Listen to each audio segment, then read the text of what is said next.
تو میرے رب کو یہ برداشت نہ ہوا، فرمایا جبرائیل فوراً جا حضور کے چہرے کی قسم اٹھا، آپ کے زلف عنبرین کی قسم اٹھا اور دو قسمیں اٹھا کے کہہ دے آپ کے رب نے آپ کو نہیں چھوڑا۔ اور علیہ الصلوۃ والسلام کے یوم ولادت کی بھی قسم، آپ کے شب معراج کی بھی قسم، آپ کی خوشی کی بھی قسم، آپ کے غم کی بھی قسم، آپ کے علم کی بھی قسم، آپ کے اخلاق کی بھی قسم، اور آپ کی جلوتوں کی بھی قسم، آپ کی خلوتوں کی بھی قسم، آپ کے رخ ردہا کی بھی قسم، آپ کی زلف عنبری کی بھی قسم۔ ایک طرف دیکھیں قرآن کیا کہہ رہا ہے، جو آواز اٹھائیں اعمال ضائع، اور جو حضور کے سامنے آواز کو آستہ رکھیں، فرمایا ان الذین یغضون اصواتهم عند رسول اللہ، فرمایا جو لوگ اپنی آوازوں کو حضور کے پاس آستہ رکھتے ہیں، اولئک الذین امتحن اللہ قلوبهم للتقوی، فرمایا وہی تو لوگ ہیں اللہ نے جن کے دلوں کو تقوی کے لیے چن لیا ہے۔ اب وہ بھی سوال بھانپ گئے، دوست جو تھے وہ کہنے لگے اے صحابہ سنو، یہ میں نے چادر اس لیے نہیں مانگی کہ میں نے دنیا کی ضرورت کے لیے اس کو کام میں لانا ہے، میں یہ چاہتا ہوں جب میں مروں نا یہی چادر میرا کفن بن جائے، یہی چادر چونکہ حضور کے جسم سے مس ہو گئی ہے، جب میں مروں تو یہی چادر میرا کیا بن جائے، کفن بن جائے۔ اور صحابہ فرماتے ہیں جب ان کی روح پرواز کر گئی اسی چادر نے ان کو کفن دیا گیا۔ قال اللہ تبارک و تعالی فی کلامہ المجید والفرقان الحمید والضحى والليل إذا سجى ما ودعك ربك وما قلى وللآخرة خير لك من الأولى ولسوف يعطيك ربك فترضى ألم يجدك يتيما فآوى ووجدك ضالا فهدى ووجدك عائلا فأغنى فأما اليتيم فلا تقهر وأما السائل فلا تنهر وأما بنعمة ربك فحدث۔ صدق اللہ العظیم۔ درود پاک۔ اللہم صلی علی سیدنا و مولانا محمد وعلی آل سیدنا و مولانا محمد وبارک وسلم وصلی علیہ۔ الصلاۃ والسلام علیک یا سیدی یا رسول اللہ وعلی آلک واصحابک یا سیدی یا حبیب اللہ۔ الصلاۃ والسلام علیک یا سیدی یا رحمتا للعالمین وعلی آلک واصحابک یا سیدی یا شفیع المذنبین۔ خالق جل جلالہ وعم نوالہ وعظم شانہ وجل ذکرہ کی حمد و ثنا اور حضور پر نور شافع یوم النشور سید سروراں حامی بے کساں جناب محمد مصطفیٰ صلی اللہ علیہ وآلہ وسلم کے دربار گوہربار میں ہدیہ درود السلام عرض کرنے کے بعد میرے نہایت ہی واجب القدر لائق صد احترام بزرگوں دوستوں، میں نے آپ کے سامنے ایک ایسی سورت پڑھی ہے جس ساری سورہ میں اللہ عز و جل نے اپنے حبیب کی شان بیان کی ہے۔ سورہ الضحیٰ، یہ سورہ اس کی 11 آیات ہیں، ایک رکوع ہے اور مکہ شریف میں نازل ہوئی۔ اور کون سا پس منظر تھا جس میں یہ سورہ کریمہ نازل ہوئی؟ ہم نے حضور کی شانوں کا تذکرہ تو کرنا ہے، اسی کے ساتھ ساتھ قرآن کا درس بھی ہو جائے گا اور ساتھ احادیث بھی، ساتھ حضور کی شان بھی، ساری برکتیں ہمیں نصیب ہو جائیں گی۔ حضور نبی کریم صلی اللہ علیہ وآلہ وسلم پر جب پہلے وحی نازل ہوئی تو کچھ عرصہ کے بعد وحی کا سلسلہ رک گیا، وحی آنے کا سلسلہ رک گیا۔ اب مفسرین نے لکھا ہے، کسی نے کہا 3 دن، کسی نے کہا 15 دن، کسی نے لکھا 23 دن، اور کسی نے لکھا کہ 40 دن تک آپ پر وحی نازل نہیں ہوئی. تو ایک گستاخ عورت ابو لہب کی بیوی ام جمیل حضور علیہ الصلوۃ والسلام کے گھر میں آتی ہے اور آ کر بڑے گستاخانہ لہجے میں حضور علیہ الصلوۃ والسلام کو یہ کہتی ہے کہ لگتا ہے آپ کے رب نے آپ کو چھوڑ دیا ہے، آپ کے رب نے آپ کو چھوڑ دیا ہے اور آپ سے ناراض ہو گیا ہے. اب اس نے جو الفاظ کہے، میری زبان ان کی تاب حضور کے بارے میں معاذ اللہ، اس نے جو الفاظ کہے میری زبان وہ کہہ سکتی نہیں. اتنی اس نے غصہ کی چونکہ کافرہ تھی اور اس کی عادت تھی حضور کے راستے میں کانٹے بچھانا، حضور کے راستے میں کانٹے بچھانا. اور یہ وہی عورت ہے جس کے بارے میں سورہ لہب میں میرا رب یہ فرماتا ہے وَامْرَأَتُهُ حَمَّالَةَ الْحَطَبِ فِي جِيدِهَا حَبْلٌ مِّن مَّسَدٍ. قرآن سورہ لہب میں اس کے عورت کے بارے میں فرماتا ہے کہ یہ بڑے چنتی ہے، لکڑیاں چنتی ہے، بڑی لکڑیاں اٹھاتی ہے گٹھے اور چن چن کے نوکیلی لکڑیاں لاتی ہے تاکہ حضور کے راستے میں بچھائی جائے. فرمایا قیامت کا دن ہوگا، اس کے گردن میں آگ کی رسی ہوگی، اس کی گردن میں آگ کی فی جیبہا حبل من مسد، فرمایا آگ کی رسی ہوگی. اب یہ عورت آئی ہے اور ہے حضور کی چچی، حضور کی چچی، حضور کی چچا کی بیوی ہے ام جمیل، اور آ کے کہتی ہے لگتا ہے آپ کے رب نے آپ کو چھوڑ دیا ہے کیونکہ کچھ عرصہ وہی نازل نہیں ہوئی. تو آ کے کیا کہتی ہے لگتا ہے آپ کے رب نے آپ کو چھوڑ دیا ہے اور آپ سے ناراض ہو گیا ہے. اب حضور علیہ الصلوۃ والسلام تو پہلے ہی آپ بھلا بتائیں کہ وہ کون جو رب کا کلام سننے کے عادی ہو چکے ہیں، وہ دل جس پہ کلام الہی نازل ہوتا ہو اور اتنا پیارا کلام قرآن. اب حضور تو پہلے ہی آپ کی طبیعت تھوڑی سی گراں تھی، تو جیسے اس نے بات کی نا بلکہ مکہ کے سارے مشرک کہنے لگے وَدِّعَ محمد صلی اللہ علیہ وآلہ وسلم، محمد صلی اللہ علیہ وآلہ وسلم کو چھوڑ دیا گیا، ان کے رب نے انہیں چھوڑ دیا، ان سے ناراض ہو گیا. جب یہ کہا نا تو حضور علیہ الصلوۃ والسلام انسان ہے، آپ پریشان ہوئے، دل پہ گراں گزرا، تو میرے رب کو یہ برداشت نہ ہوا. فرمایا جبرائیل فوراً جا، فوراً جا، حضور کے چہرے کی قسم اٹھا، آپ کے زلف عنبرین کی قسم اٹھا اور 2 قسمیں اٹھا کے کہہ دے آپ کے رب نے آپ کو نہیں چھوڑا، آپ کے رب نے آپ کو نہیں چھوڑا. فوراً جبرائیل آئے اور آ کے کہتے ہیں وَالضُّحَىٰ، اے سونے مکھڑے والے، وَاللَّيْلِ إِذَا سَجَىٰ، اے رات کی طرح سیاہ زلفوں والے، رات کی طرح سیاہ زلفوں والے. اور ذرا غور سے سنیے گا، مفسرین نے حد کر دی. حضور علیہ الصلوۃ والسلام نے ارشاد فرمایا تمہیں چاشت کی نماز کا حکم نہیں دیا گیا، چاشت کی نماز کا حکم نہیں دیا گیا، اور مجھے چاشت کی نماز کا حکم دیا گیا ہے. اور یہ دہا ہے، دہا کی قسم اٹھائی ہے. وَالضُّحَىٰ عربی زبان میں چاشت کے وقت کو کہتے ہیں. چاشت کا وقت کون سا؟ صبح 9-10 بجے کا وقت، جس وقت سورج صحیح کیا ہو رہا ہوتا ہے، چمک رہا ہوتا ہے. 9-10 بجے کا وقت یہ چاشت کا وقت ہوتا ہے. حضور نے فرمایا مجھے اس نماز کی بھی کیا کی گئی ہے، تاکید کی گئی ہے، حکم دیا گیا ہے کہ آپ چاشت کی نماز بھی پڑھا کریں، چاشت کے نوافل بھی پڑھا کریں.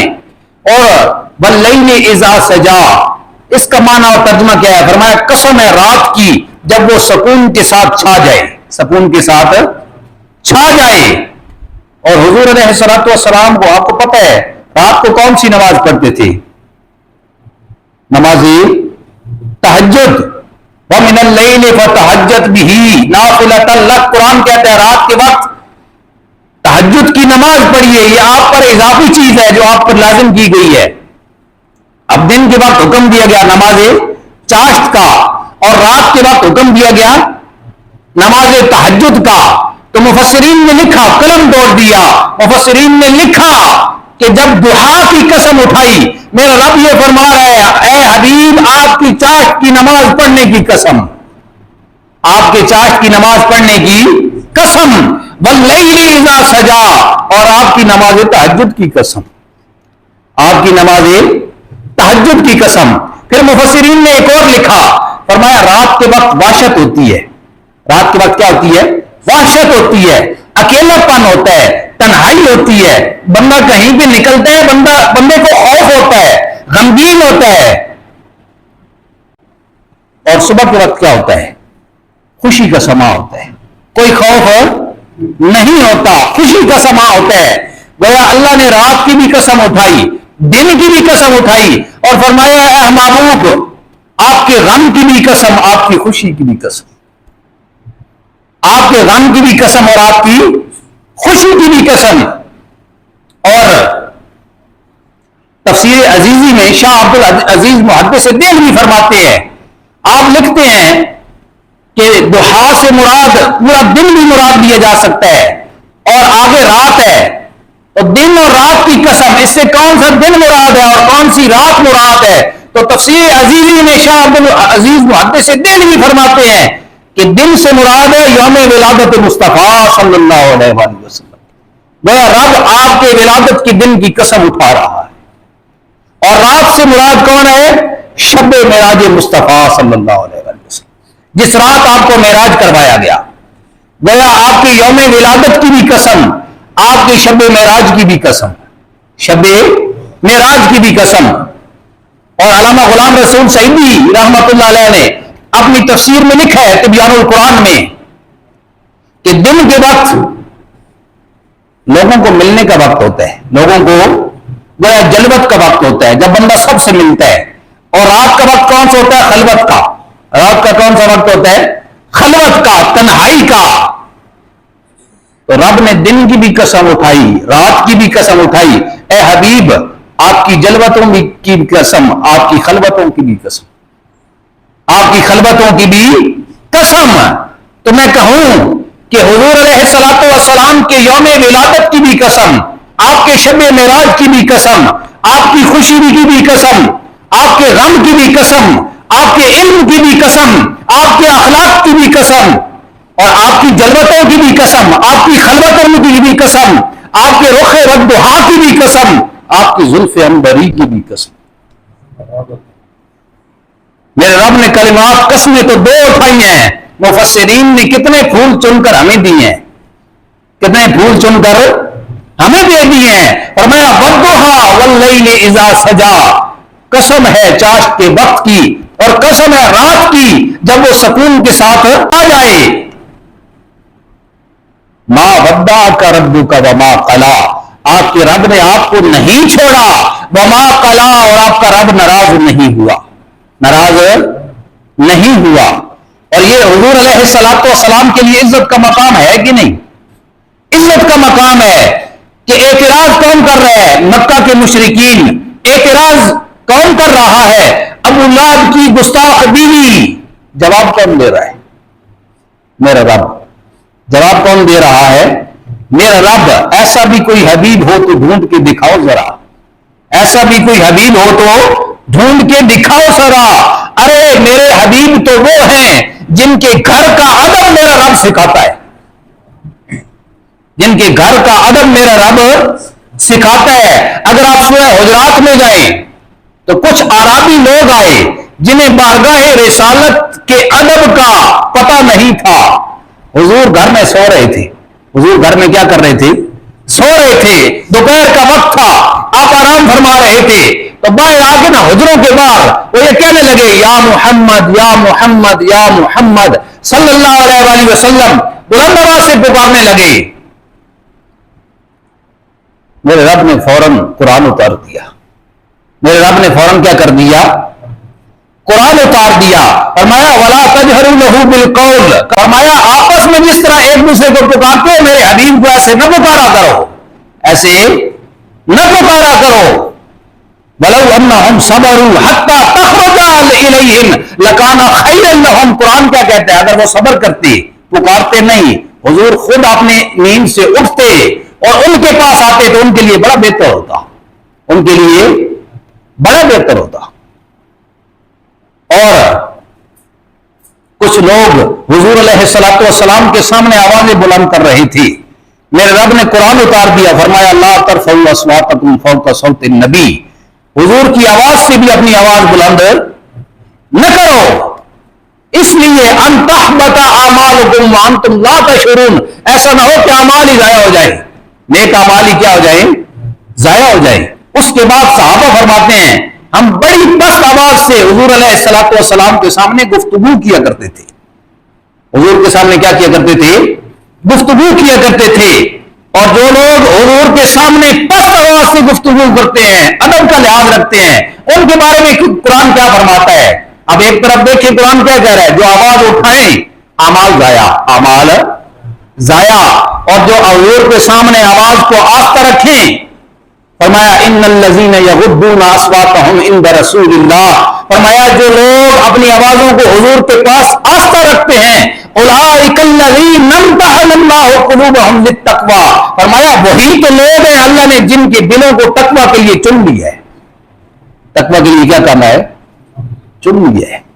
یہ حضور کی بارگاہ کا ادب ہے جو کون سکھا رہا ہے, میرا رب. یہاں بھی اعتراض کیا کافروں نے کہ رب نے چھوڑ دیا, تو میرے رب نے دو قسمیں اٹھا کے فرمایا ما ودعک ربک وما قلی, آپ کے رب نے نہ آپ کو چھوڑا ہے نہ آپ سے ناراض ہوا ہے.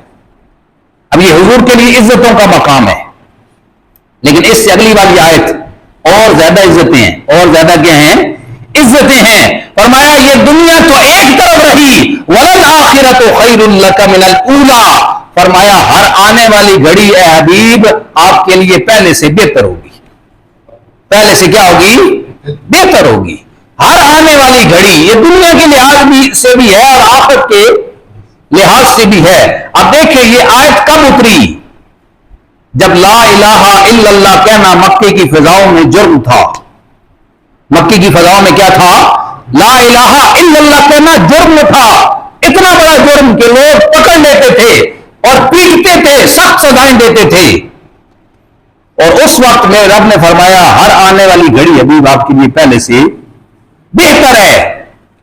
اور کیسے بہتر ہے, حضور علیہ الصلوۃ والسلام کے غلاموں کا جو جمع غفیر ہے بڑھتا چلا گیا. پھر حضور نے مدینہ کی طرف ہجرت فرمائی, اور صرف 10 سال کے بعد جب آپ حجت الوداع کے لیے واپس آتے ہیں, 1 لاکھ سے زیادہ صحابہ آپ کے ساتھ ہیں, لاکھ سے زیادہ صحابہ آپ کے ساتھ ہیں. اور وہی مکہ والے جو کل تک جان کے دشمن تھے, آج انہوں نے اسلام قبول کر لیا ہے اور حضور کے نام پر جان مارنے کے لیے تیار کھڑے ہیں.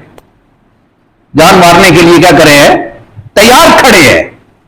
وَلَلْآخِرَةُ خَيْرٌ لَكَ مِنَ الْأُولَىٰ, اور حضور جب اس دنیا سے جاتے ہیں 8.5-9 لاکھ مربع میل کے حاکم بن کے تشریف لے جاتے ہیں. اور حضور علیہ الصلوۃ والسلام کو وہ فتوحات بھی دکھائی گئی جو آپ کے صحابہ نے کرنی تھی. حضور علیہ الصلوۃ والسلام اس سے بے حد خوش ہوئے.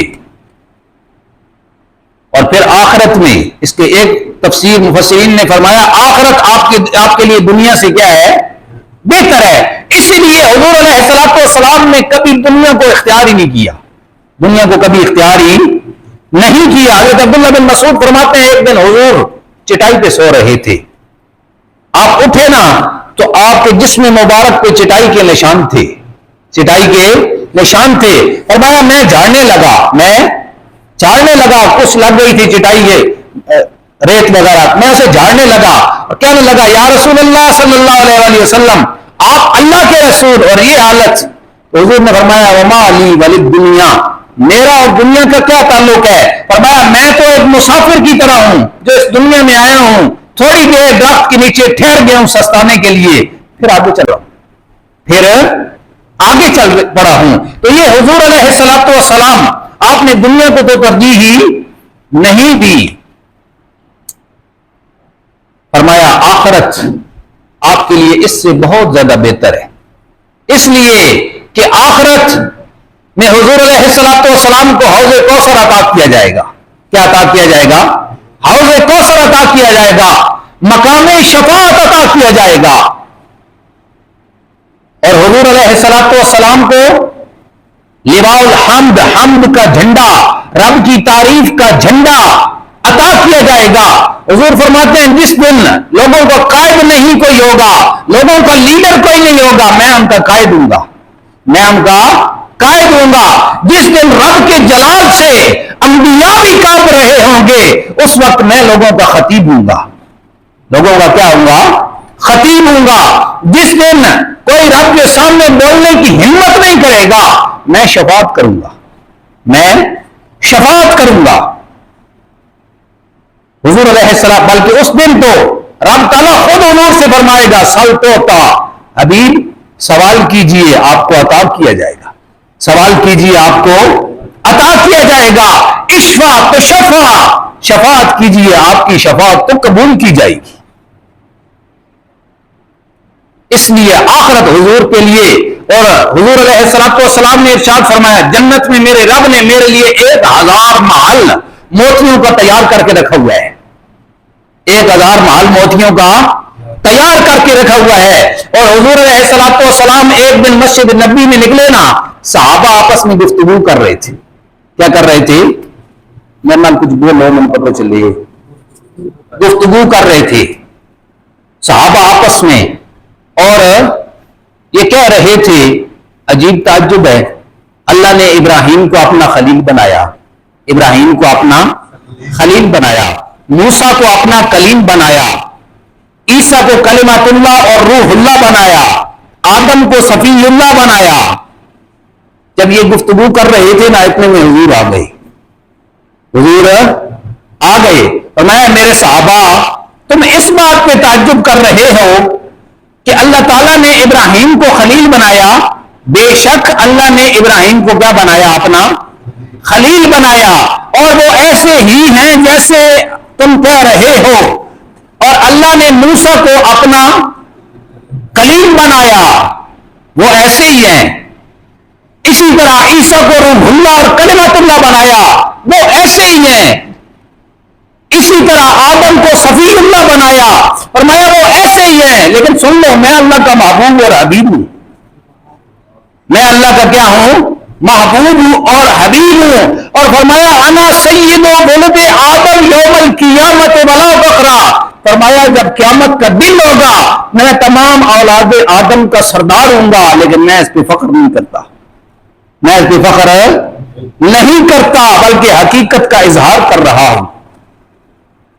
اور فرمایا وآدم ومن سواہ، آدم ومن سواہ تحت لوائی یوم القیامہ، فرمایا آدم ہو یا کوئی اور نبی، سارے قیامت والے دن میرے جھنڈے کے نیچے ہوں گے، میرے جھنڈے کے نیچے ہوں گے۔ فرمایا ولا فخرا، اس پہ کوئی فخر نہیں ہے۔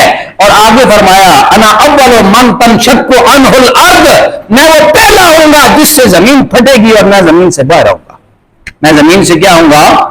باہر آؤں گا۔ ولا فخرا، لیکن اس پہ کوئی فخر نہیں ہے، بلکہ حضرت کعب صحابی رسول ہے، وہ فرماتے ہیں حضور علیہ السلام کی گنبد خضرا پہ روزانہ دن کو 70,000 فرشتے آتے ہیں جو گنبد خضرا کا چکر لگاتے رہتے ہیں، حضور پہ درود پڑھتے رہتے ہیں۔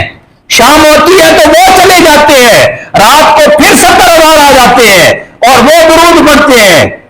فرمایا جو ایک مرتبہ 70,000 آ گئے نا، دوبارہ ان کی باری نہیں آتی قیامت تک، قیامت تک ان کی باری۔ یہ ہم خوش نصیب ہیں، حج پہ جاؤ، پھر عمرے پہ جاؤ، پھر عمرے پہ جاؤ، پھر عمرے پہ جاؤ۔ فرشتوں سے پوچھو نا، ایک مرتبہ آئے پھر باری نہیں آتی۔ فرمایا جب قیامت قائم ہوگی اور اسرافیل سور پھونکیں گے، حضور علیہ السلام انہی 70,000 فرشتوں کے درمیان کھڑے ہو جائیں گے، دائیں طرف ابو بکر، بائیں طرف عمر فاروق، ساتھ 70,000 فرشتے۔ کیا شان ہوگی میرے حبیب کی۔ فرمایا وَلَلْآخِرَةُ خَيْرٌ لَكَ مِنَ الْأُولَىٰ، آپ کے لیے ہر آنے والے گھڑی، ہر آنے والی ساتھ، ہر آنے والا لمحہ پہلے لمحے سے بہتر ہے۔ آگے میرے رب نے فرمایا أَلَمْ يَجِدْكَ يَتِيمًا فَآوَىٰ، کیا اللہ نے آپ کو یتیم نہیں پایا کہ آپ کو اپنے پاس جگہ دی۔ اب اللہ اپنی نعمتوں کو گنوا رہا ہے۔ فرمایا اللہ آپ کو کیسے چھوڑ سکتا ہے، حالانکہ اس نے تو چھوٹے ہوتے ہی جب آپ یتیم بن گئے تھے اس وقت سے اللہ نے آپ پر اپنی نعمتیں عطا کی ہوئی ہیں، آپ کو اپنی نعمتیں عطا کیے ہیں. فرمایا الم یجدک یتیما فآوی, فرمایا آپ کے چچا کے دل کے اندر, آپ کے دادا کے دل کے اندر کس نے محبت ڈال دی آپ کی؟ یہ رب ہی ہے. فرمایا ووجدک ضالا فہدی, فرمایا آپ کو ہم نے اپنی محبت میں خود رفتہ پایا, گم پایا, ہم نے آپ کو اپنی طرف راہ دکھائی. اپنی طرف کیا دکھائی؟ راہ دکھائی. دالن کیسے کہتے ہیں؟ دالن عربی زبان میں دال کا مطلب کیا ہوتا ہے؟ فرمایا جب دودھ کے اندر پانی ڈالا جائے, دودھ کے اندر پانی ڈالا جائے اور پانی مکس ہو جائے, دودھ کا رنگ غالب آ جائے, سارا رنگ سفید ہو جائے, فرمایا جب کوئی کسی کی محبت میں ایسے ڈوب جائے اسے کہتے ہیں دال. فرمایا آپ اتنے رب کی محبت میں ڈوبے ہوئے تھے کہ آپ کو اپنی ذات کا بھی ہوش نہیں تھا. ہم نے آپ کو پھر اپنے ذات کی معرفت اور ذات و صفات کی پہچان نصیب کر دی, ذات و صفات کی پہچان نصیب فرما دی. ووجدک ضالا فہدی ووجدک عائلا فاغنی, فرمایا آپ کے پاس مال نہیں تھا, میرے رب نے اے حبیب آپ کو مال دے کر غنی کر دیا, مال دے کر غنی کر دیا. آپ نے نکاح فرمایا, حضرت خدیجہ نے ساری دولت قدموں میں رکھ دی, حضرت ابوبکر صدیق نے سارا گھر کا مال لایا حضور پہ نچھاور کر دیا. کرو تیرے نام پہ یہ جہاں فدا, بس نہ ایک جہاں دو جہاں فدا, دو جہاں سے بھی نہیں جی بھرا, کیا کروں کروڑوں جہاں نہیں. بلکہ امام احمد رضا خان رحمت اللہ علیہ آپ نے تو قلم توڑ دیا. فرمایا حسن یوسف پہ کٹی مصر میں انگشت زنا, سر کٹاتے ہیں تیرے نام پہ مردان عرب. مال تو ایک طرف, صحابہ تو سر کٹاتے ہیں, صحابہ سر کٹاتے ہیں. اب اس شعر کو دیکھیے نا, فرمایا مصر میں عورتوں کی انگلیاں کٹی, حسن یوسف پہ, کس پہ؟ حسن یوسف پہ عورتوں کی انگلیاں کٹی, اور یہاں انگلیاں نہیں کٹی, یہاں سر کٹاتے ہیں, یہاں سر کٹاتے ہیں. وہاں عورتوں کی انگلیاں کٹی, یہاں مرد سر کٹاتے ہیں, یہاں مرد کیا کرتے ہیں؟ سر کٹاتے ہیں.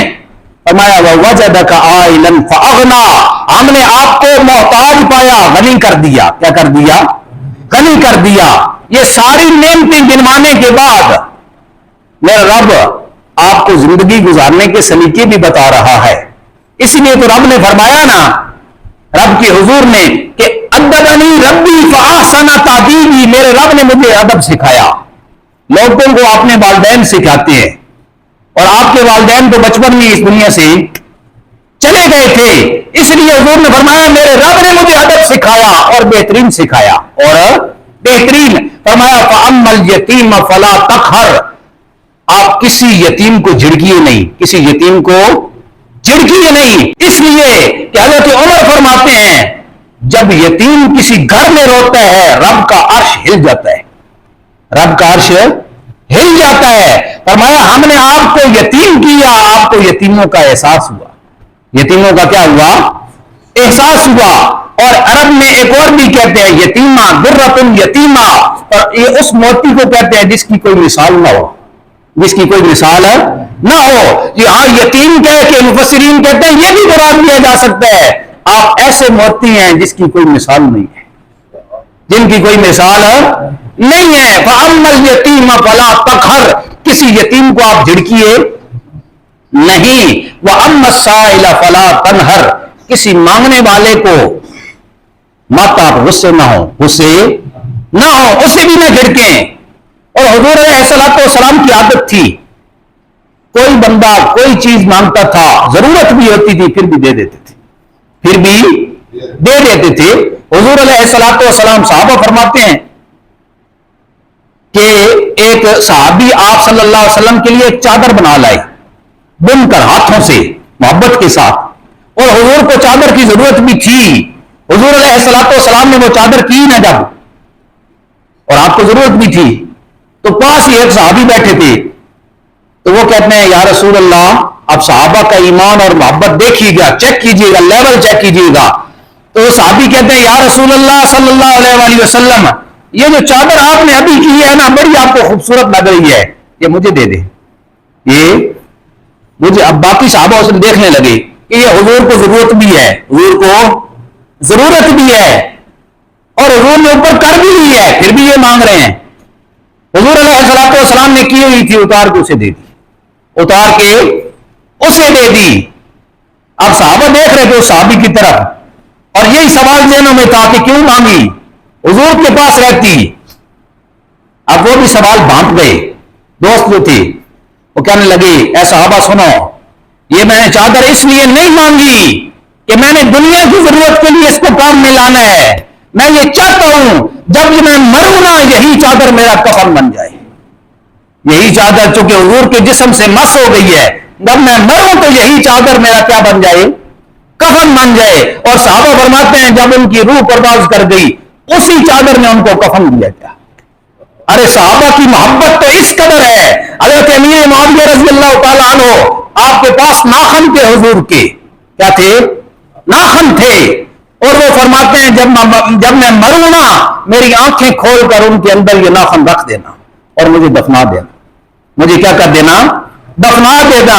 ارے حضور جب بال مبارک کٹواتے تھے تو صحابہ حضور کے گرد ایسے گرتے تھے جیسے چاند کے گرد ہالا ہوتا ہے، چاند کے گرد کیا ہوتا ہے، ہالا ہوتا ہے، اور ہاتھ ایسے، اس لیے کہ کوئی بال تو ہمارے نصیب میں بھی ہو، کوئی بال تو ہمارے نصیب میں بھی ہو۔ فرمایا وَأَمَّا السَّائِلَ فَلَا تَنْهَرْ، کسی مانگنے والے کو جھڑکیے نہیں، اور آگے فرمایا وَأَمَّا بِنِعْمَةِ رَبِّكَ فَحَدِّثْ، اپنے رب کی نعمتوں کا بیان کیجیے، اپنے رب کی نعمتوں کا بیان کیجیے۔ اور حضور علیہ الصلوۃ والسلام جو میں نے پہلے حدیث بیان کی، حضور نے فرمایا میں قیامت کے دن اولاد آدم کا کیا ہوں گا، سردار ہوں گا، اور فخر نہیں ہے، اور ہم کا جھنڈا میرے ہاتھ میں ہوگا، اور فخر نہیں ہے، میں زمین سے پہلے نکلوں گا اور اس پہ فخر نہیں کرتا۔ یہ ساری رب کی نعمتوں کا بیان ہی ہے، یہ ساری رب کی نعمتوں کا کیا ہے، بیان ہی ہے۔